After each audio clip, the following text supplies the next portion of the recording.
Hablar del tema del día de hoy. Vamos a ver, el día de hoy vamos a estar hablando sobre la Unión Europea, debilitamiento geopolítico.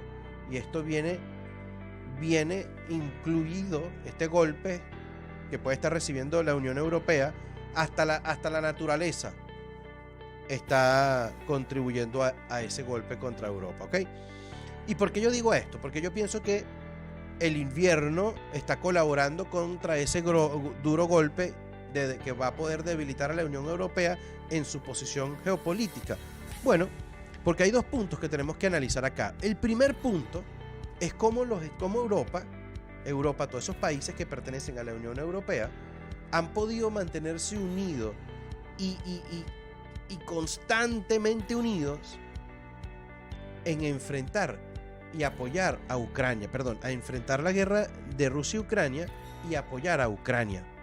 Porque tienen tres grandes vertientes esta situación. Por eso es que hay que admirarlos, por esa gran fuerza que tienen de unión, porque están enfrentando una situación económica, una crisis económica debido a esa guerra. Y ellos siguen apoyando a Ucrania para poder, porque si ya Rusia hubiese tomado, entonces la situación de repente hubiese desvanecido. Pero ellos siguen y mantienen la guerra, aún sabiendo que la situación económica es producto de esa guerra, por lo tanto siguen apoyando a Ucrania de manera unánime entre la Unión Europea.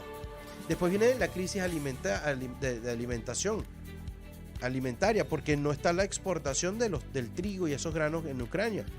Después viene la fuente energética que Putin está utilizando como un arma energética, porque entonces durante este invierno todos esos ciudadanos europeos van a tener que sobrevivir ante las temperaturas y las consecuencias de las temperaturas, ¿no? El agua congelada, para dormir, para transportarse, todo eso.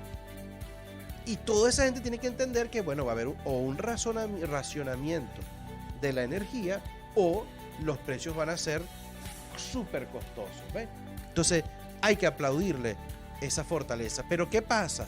¿Hasta qué punto llega esa paciencia? ¿Hasta qué punto? Entonces están los países que no pertenecen a la Unión Europea y que probablemente ya no están de acuerdo en continuar permitiendo que esa guerra se siga desatando y ver cómo podrían terminar negociando.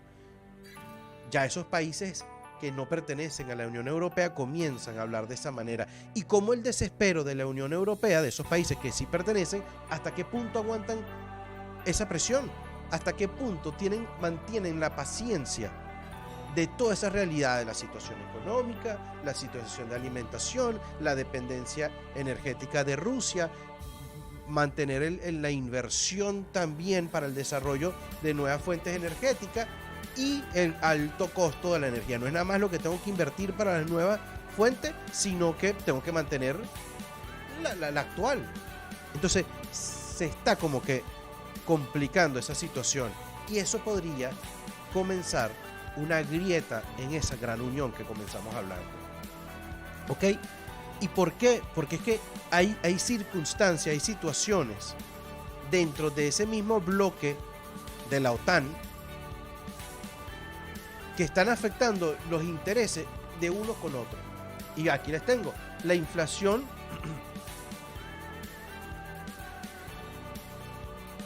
y las estrategias económicas por parte especialmente de los Estados Unidos, porque hay una inflación y para poder controlar esa inflación los Estados Unidos han tenido que estar aumentando los intereses, y en este aumento de intereses se van a complicar los países que están mayormente endeudados en Europa, por ejemplo Italia. Entonces la Unión Europea dice, bueno, tiene que aumentar los intereses para que baje la inflación, pero si aumentan los intereses, estos países tales que están más endeudados, que pertenecen a la Unión Europea, van a arrastrar esa economía de la Unión Europea. Entonces eso puede funcionar como un punto de división. Después tenemos el cambio de opinión y países fuera de la Unión Europea. ¿Por qué? Porque es que entonces, ¿por qué cambiarían de opinión? Y aquí está. Porque resulta ser que estas estrategias no me están beneficiando a mí, no te están beneficiando a ti y le están perjudicando a él. ¿Cuáles pueden ser esas estrategias? Los Estados Unidos ante la situación de los microprocesadores, ante la situación de los microprocesadores, la solución a esto es subsidiar y contribuir, ofertarle a las producciones, a las empresas mundiales, productoras de